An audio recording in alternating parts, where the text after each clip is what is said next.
là où dans la collectivité actuelle il y a moins d'humains, l'humain doit ressortir en fait. Et pour moi, l'accueil, c'est l'humain.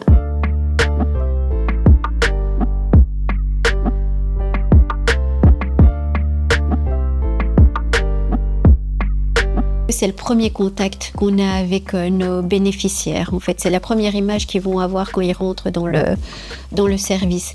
Donc, leur offrir un accueil chaleureux, c'est primordial parce que ça montre le respect qu'on a envers la personne, l'offre qu'on veut apporter aussi, et une forme de réponse aussi aux attentes des bénéficiaires qui, quand ils viennent dans un service, parfois ne sont pas hyper rassurés. C'est une démarche parfois difficile de rentrer dans un service social.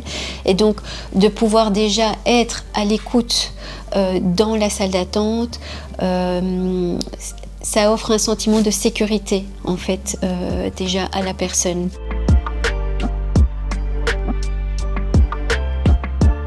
C'est déjà la tolérance.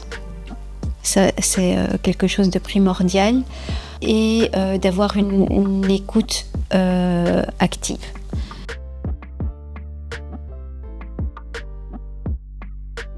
Déjà, ça va être au niveau de l'espace.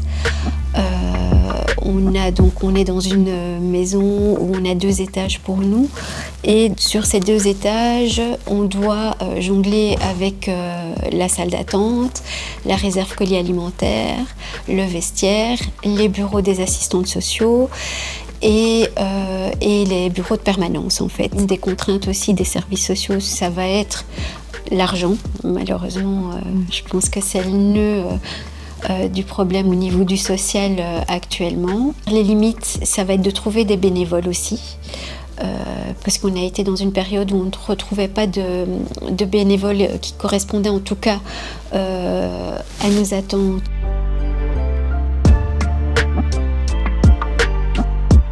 On a parlé de l'espace de la maison, mais aussi de l'espace de la salle d'attente qu'il faut aménager de manière à ce que ce soit convivial, tout en n'étant pas intrusif. C'est primordial de respecter aussi le désir de la personne et de ne pas forcer spécialement le dialogue ou l'entrée en contact avec les autres dans la salle d'attente. Et donc c'est de pouvoir offrir cet espace individuel dans un espace collectif.